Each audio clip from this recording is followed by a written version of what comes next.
Muitas pessoas acreditam que ser crente é fácil. Afinal de contas, o Deus Todo-Poderoso vai cuidar de nós, não é mesmo? Não, não é bem por aí. A verdade é que ser cristão é muito desconfortável.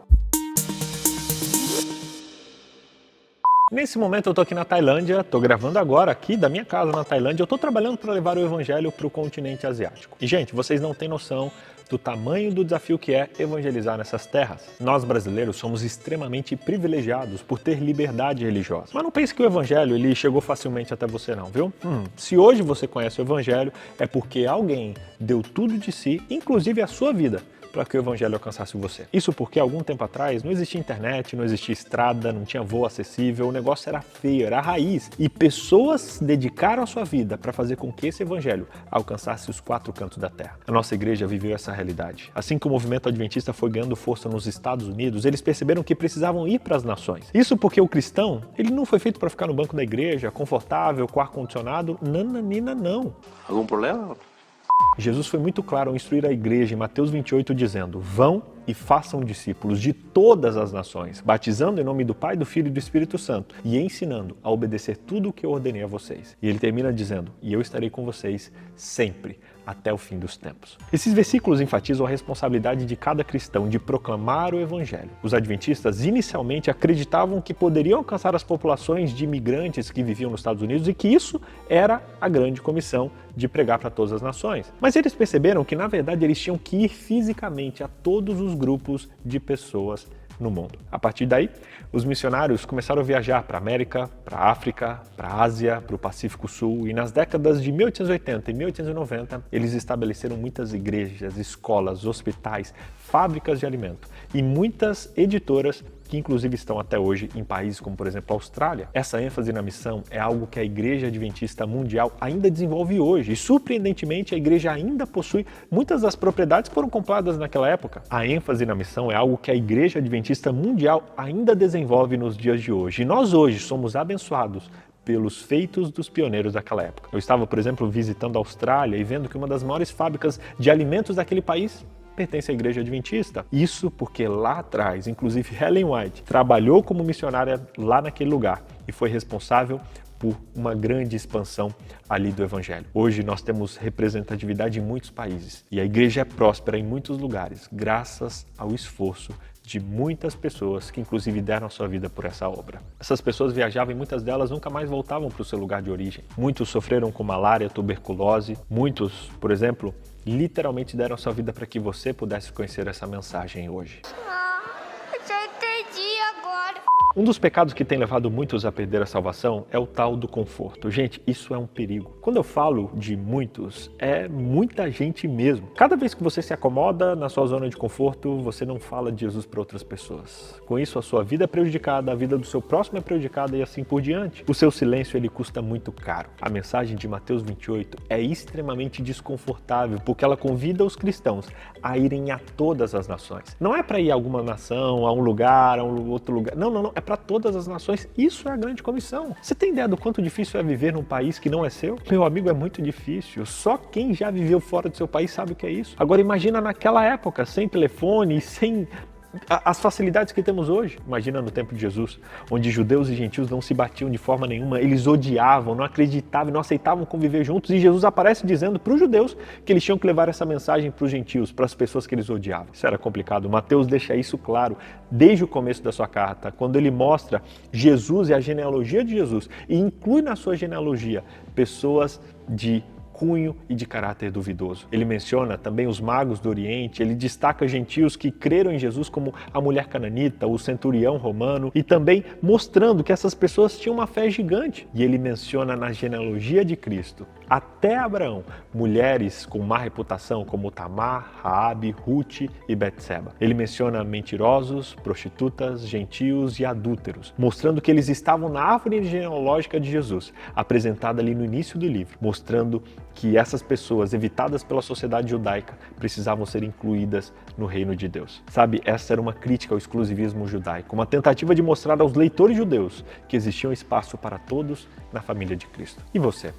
Será que você tem levado o evangelho a todo mundo? Se Deus em algum momento fosse chamar você para pregar em outros países, Você aceitaria? Talvez ele não te chame para pregar em outro lugar, mas talvez ele te chame para pregar para a pessoa que você mais odeia. Você aceitaria? Você aceitaria falar de Jesus para aquela pessoa difícil que pisa no teu calo, que machuca você? Você estaria disposto a isso? Não podemos aceitar o que Mateus registra sobre o ministério de Jesus sem viver a missão de levar o evangelho a todas as pessoas. A verdade é que o evangelho é desconfortável, sim. Mateus termina o seu evangelho dizendo que as boas novas de Jesus devem ser compartilhadas com todas as pessoas, independente da nacionalidade, origem da mensagem ou tudo mais.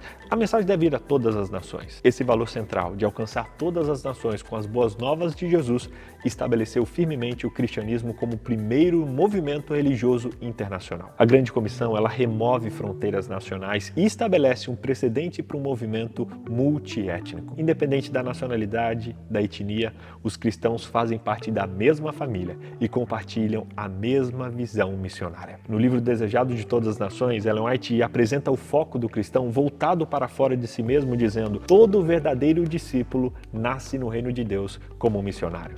Gente, nós temos um mundo para alcançar. Em Mateus 28:18, Jesus declarou que havia recebido toda a autoridade no céu e na terra. E então prometeu aos seus discípulos que eles não seriam deixados sozinhos. Jesus estaria com eles por meio da presença permanente do Espírito Santo. A Bíblia diz que ele lhes daria poder e autoridade. Palavras finais em Mateus 28 ecoam através dos séculos, inspirando incontáveis gerações de cristãos a, se necessário, arriscarem tudo para levar o evangelho a novas fronteiras.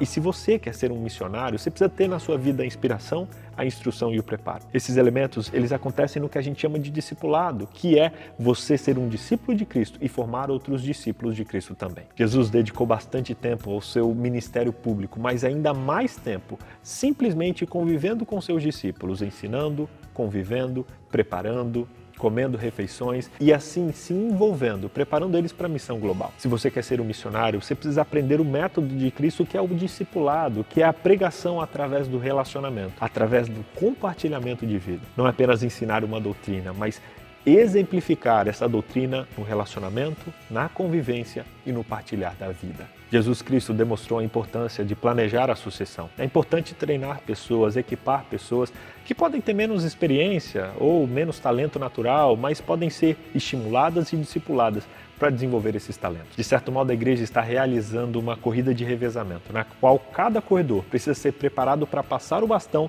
para o próximo corredor. Talvez a coisa mais importante que os plantadores de igreja, missionários, evangelistas, administradores e líderes locais de igreja bem-sucedidos podem fazer é compartilhar a responsabilidade com a próxima geração e orientá-los no trabalho. Isso fica muito claro nas palavras de Jesus, que deseja que os discípulos fossem a todas as nações, coisa que ele mesmo não fez, mas preparou os seus discípulos para fazerem isso. Essa instrução revela que ele esperava que os seus discípulos estendessem a obra mais longe do que ele fez durante toda a sua vida terrena. Olha, gente, eu aceitei o chamado para sair da minha zona de conforto e posso dizer que não foi nada fácil. Eu vivia muito bem no Brasil, muito bem mesmo, mas chegou um momento em que Deus foi tão claro que não tinha como fazer outra coisa. E o melhor conselho que eu posso dar para você é que quando o chamado chegar, não se baseie no seu entendimento, mas se firme no amor de Jesus, que é o resultado da ação do Espírito Santo na sua vida. Sabe, por amor a Jesus, diga sim ao chamado de Deus. Esse batismo diário do Espírito Santo resulta num relacionamento íntimo com Deus, tão próximo, construído na base da confiança, do companheirismo e do amor. À medida que a nossa confiança em Deus se aprofunda, nós seremos inspirados